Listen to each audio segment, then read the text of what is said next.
Greetings, traveler. It is a pleasure to see you. I apologize if you came by to visit me and I didn't answer. I've been sick the last couple of weeks, but I'm feeling better now. But please, don't just stand out here in the weather.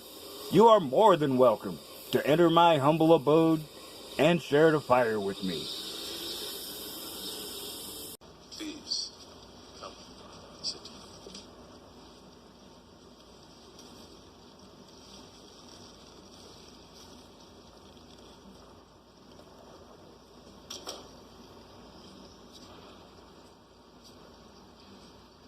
I imagine that right now you're feeling a bit like Alice, tumbling down the rabbit hole.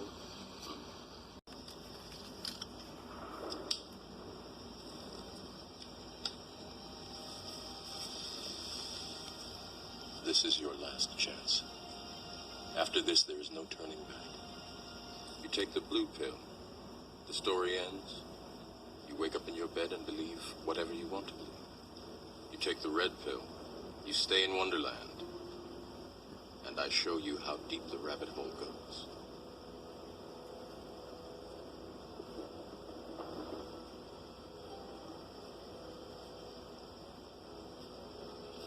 Remember, all I'm offering is the truth, nothing more.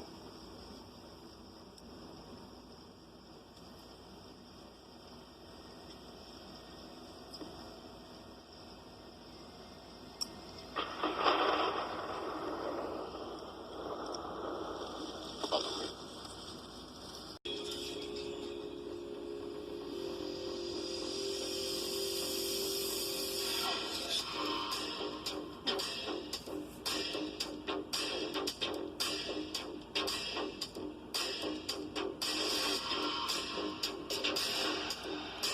Well, traveler, I have to do a bit of what I call true confessions. I'm recounting my red pill journey for my continued enlightenment and hopefully your entertainment. But in my fervor to present my analysis of monk mode, I kind of jumped ahead in the narrative. But it was worth the effort. A vital part of my declaration that it is indeed a new era. A brief bit of embarrassment is a small price to pay to demonstrate that one can learn as much from failure as from a success.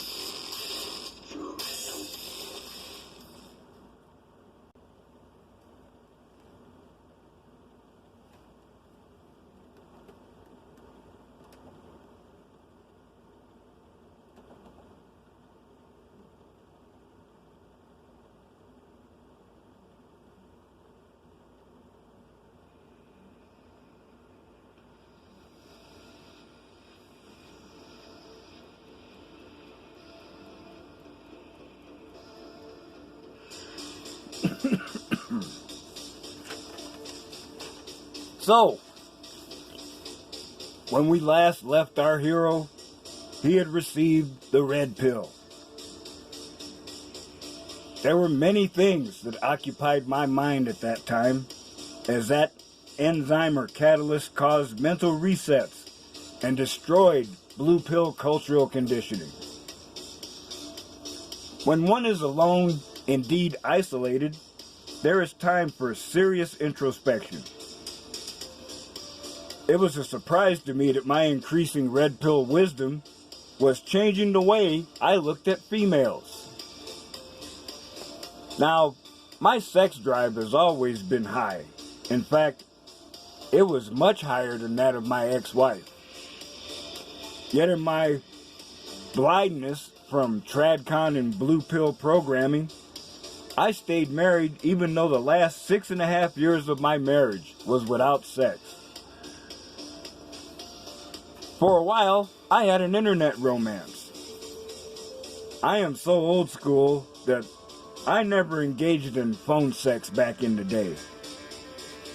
So with my internet romance, we would talk for hours on various subjects. Eventually we did have phone sex of a sort, but Unless you were paying attention, you probably wouldn't even notice because it was G-rated. You know, we're both adults. We didn't need to be deliberately perverse.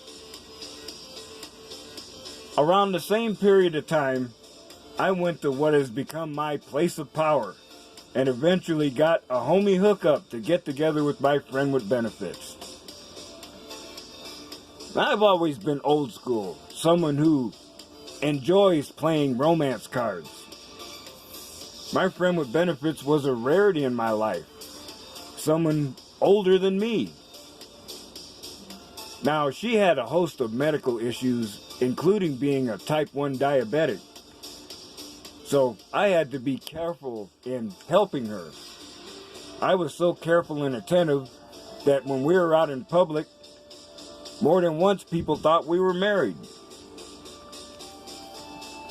Now, although the primary reason for our relationship was physical, I did not need to rush things. With my lack of social skills, I knew that I could easily make a mistake and get kicked to the curb again, so why rush? Even after all those years without sex, I actually said no the first time it was available. We did eventually have several encounters, but the one that was most satisfying, I have to share a little bit of it with you. It was a Saturday evening. I was still stuck at home. Even though the divorce was final, I couldn't afford to go anywhere, so I'm stuck living with the rest of the family. I had taken my sleeping pills and was on the tail end of a 40-ounce malt liquor. Sounds extreme, but that was my standard procedure back in the day. My friend with benefits called me and we talked for a while about nothing in particular. There was some minor phone sex talk, but out of nowhere, I suddenly heard myself saying, after she said, you know, I wish, excuse me,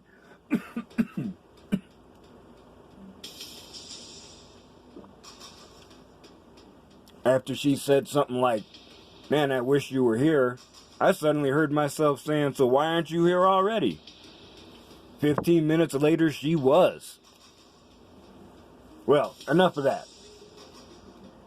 I only focus on this because after the friend and the internet romance went away, my attitude towards women began to change.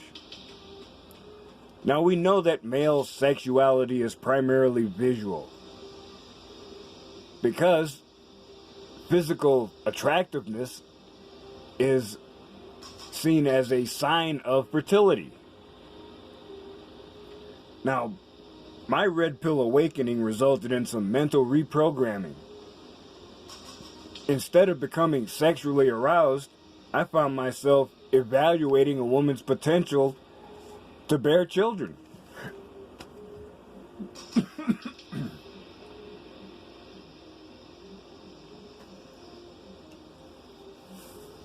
Having been tradcon and blue-pilled for so long, there is still a part of me that wants to forget. Just like Cypher in the Matrix. What red pill man has not said, why didn't I take the blue pill? The part of me that wants to overdose on blue pills and retreat to NPC oblivion is still in my head. I call that persona the man-child. Believe me, that little bitch is in lockdown and the cell door is rusted shut. My hormonal burden is lessened but not eliminated. So, I received a great surprise when I listened to TFM one Saturday night. He had a surprising and brutally honest discussion about masturbation aids. Now, at my age, I remember the attitudes prevalent towards sex back in the day. The only socially acceptable sexual outlet was in marriage. And if you were dating, sex had to be on the down low. If you were a loner, you were tagged by society as a creep. And if you dared to let people know you were gay, you were subject to beatings or worse. And if you tried to go monk mode and use a sex doll, oh man, they were primitive blow-up devices that looked awful. There's no way you would even tell somebody about having one, much less show it to someone.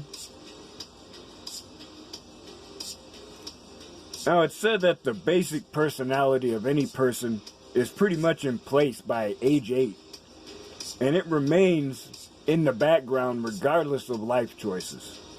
So, my attitude about sex is pretty archaic. So, hearing this discussion was surprising and enlightening. Basically, standard techniques max out at about a 3 out of 10. And they can be enhanced by mechanical aids like a fleshlight, the spinning robot P-sleeve, and virtual reality enhancement. That brings the score up to an 8. Now, the last part kind of shocked me. TFM said that a meatbag woman is a 9, but a waifu is a 10. So, think of the advantages. No need for a marriage, therefore there is no divorce rate. No cheating, so there's no danger of contracting a STD.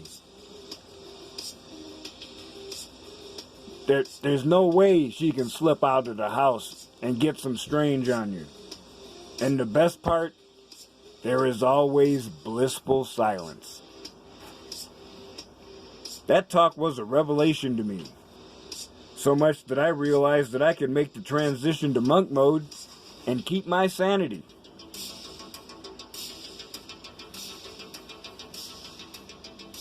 So now, I pretty much have women on full ignore.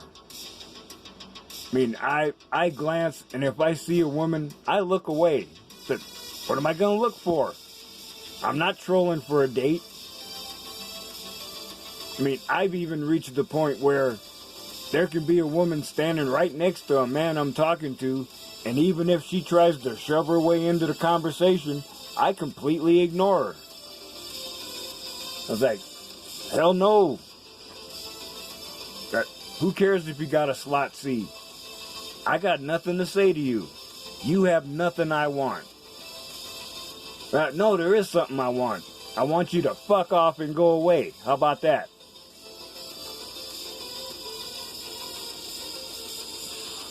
So, using a lot of imagination and a little bit of my writing skill, I have actually written a backstory for my 2 future waifu companions. Excuse me. And even though physically possessing them is still years in the future, they are alive enough in my mind that I appreciate their virtual presence more than any meatbag woman. It may sound surprising, but it's true.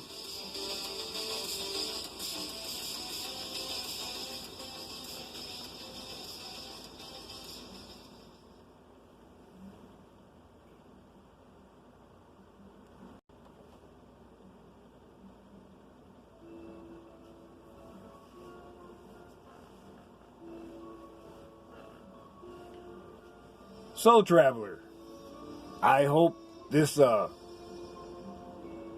frank talk about sex has not shocked you too much. But you know, when you're a man going your own way, your life is a continual series of improvisation, adapting, and overcoming obstacles. And I have to admit that it is not easy to fight a hardwired biological urge, but it can be done.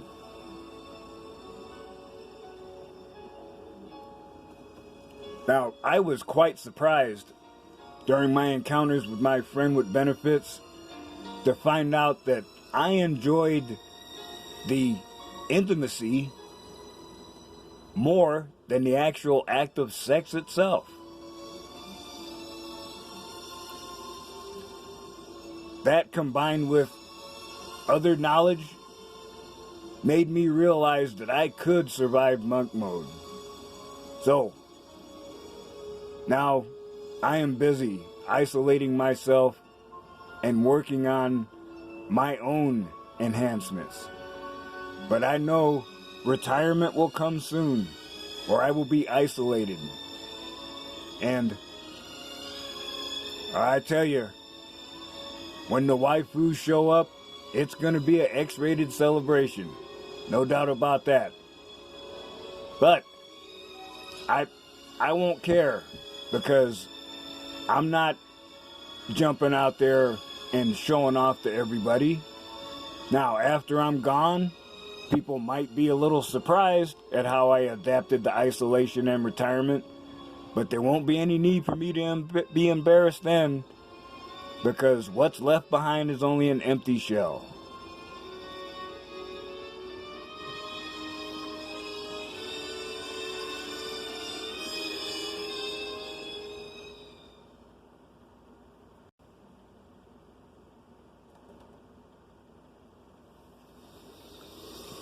So, traveler, excuse me.